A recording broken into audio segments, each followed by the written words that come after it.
ओम नमः शिवाय। सावन का पवित्र महीना शुरू होने वाला है, तो हम सावन के पहले दिन से और आखिरी दिन तक घर पर ही बहुत ही सरल तरीके से भगवान शंकर का पूजन कैसे करें, आज की इस वीडियो में हम उस बारे में जानेंगे। तो चलिए हम अपनी वीडियो शुरू करते हैं। सावन में हर रोज़ शिवलिंग का पूजन करने के लिए आप अपने घर के मंदिर के सामने बैठकर पूजन कर सकते हैं, या आपके मंदिर में इतनी जगह है कि आप छोटी सी प्लेट या थाली रख सकते हैं, तो आप उसे मंदिर में रखकर भी पूजन कर सकते हैं। सबसे पहले हम थाली लेंगे। थाली आप स्टील या पीतल जो भी आपके पास उपलब्ध हो आप वो ले। फिर उस पर चंदन से आप स्वास्तिक बना लें। उसके बाद हम उसके अंदर एक कटोरी रख देंगे, क्योंकि जब हम अभिषेक करेंगे तो सारा जल थाली में इकट्ठा हो जाएगा।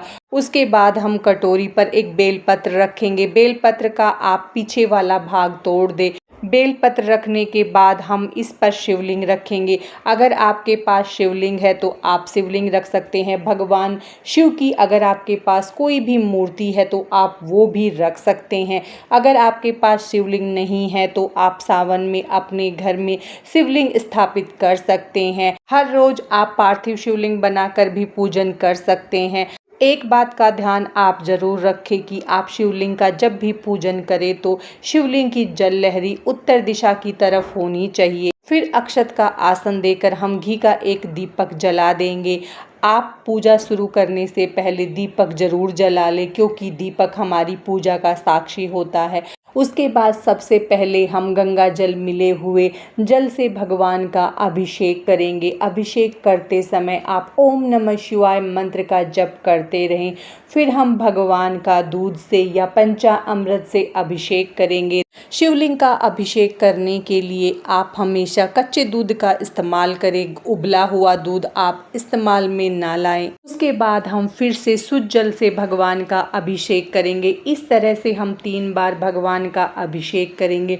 और आप जितनी बार भी अभिषेक करें या पूजा के समय ओम नमः शिवाय मंत्र का लगातार जप करते रहें। के बाद हाथ में थोड़ा सा जल, अक्षत और पुष्प लेकर अगर आप सावन के पूरे महीने हर रोज शिवलिंग का अभिषेक करना चाहते हैं तो अपना नाम, गोत्र, स्थान बोलते हुए इस बात का संकल्प जरूर करें। संकल्प करने के बाद पुष्प और अक्षत को भगवान के चरणों में समर्पित कर दें। बाद हम शिवलिंग पर चंदन से तिलक करेंगे और उस पर त्रिपुंड बनाएंगे। अब हम भगवान को जनेऊ समर्पित करेंगे। जनेऊ आप सावन के पहले दिन समर्पित करें और आखिरी दिन समर्पित कर दे, और बाकी दिन आप सावन के पूरे दिनों में वस्त्र स्वरूपी कलावा भगवान को समर्पित कर दे। इस तरह भी आप कर सकते हैं, या फिर हर रोज भी आप चाहें तो जनेऊ समर्पित कर सकते हैं। उसके बाद हम वस्त्र स्वरूपी कलावा समर्पित करेंगे। फिर हम बेलपत्र लेंगे। आप बेलपत्र का पीछे वाला भाग तोड़ ले।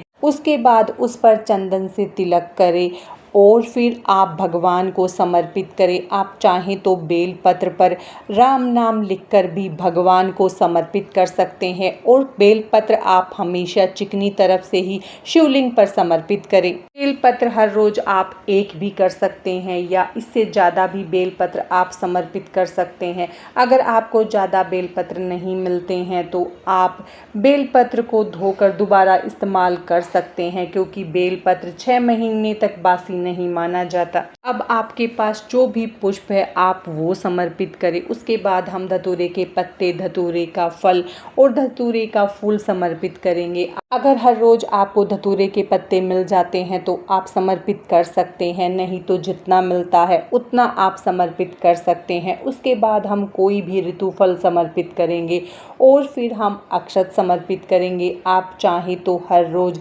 108 साबुत अक्षत के दाने गिनकर आप समर्पित कर सकते हैं। 108 दाने ले ले और ओम नमः शिवाय बोलते हुए एक एक दाना शिवलिंग पर समर्पित करते जाएं। उसके बाद हम दक्षिणा समर्पित करेंगे। दक्षिणा आप जो भी चाहें वो समर्पित कर सकते हैं। आप हर रोज 1 रुपया भी समर्पित कर सकते हैं, 10 रुपये भी, जितना आपकी मर्जी है आप उतना समर्पित करें। और हर रोज जो दक्षिणा आप समर्पित कर रहे हैं उसको आप इकट्ठा कर ले, और सावन मास के अंतिम दिन आप उनका या तो मंदिर में दान कर सकते हैं, या किसी गरीब को उससे कुछ वस्तुएं खरीद कर दान दे सकते हैं, या उससे खाने की चीज़ें ज़रूरतमंदों में बांट सकते हैं। उसके बाद आप कोई भी कथा पढ़ना चाहते हैं तो हाथ में थोड़े से अक्षत ले और एक जल का लोटा अपने पास ज़रूर रखें। फिर आप शिव पुराण पढ़ सकते हैं या कोई कथा सुनना चाहते हैं तो वो सुने। कथा सुनने के बाद आप हाथ के अक्षत को लोटे में डाल दें। इसके बाद हम आरती करेंगे। आरती आप जो आपने दीपक जलाया है हर रोज़ उससे भी कर सकते हैं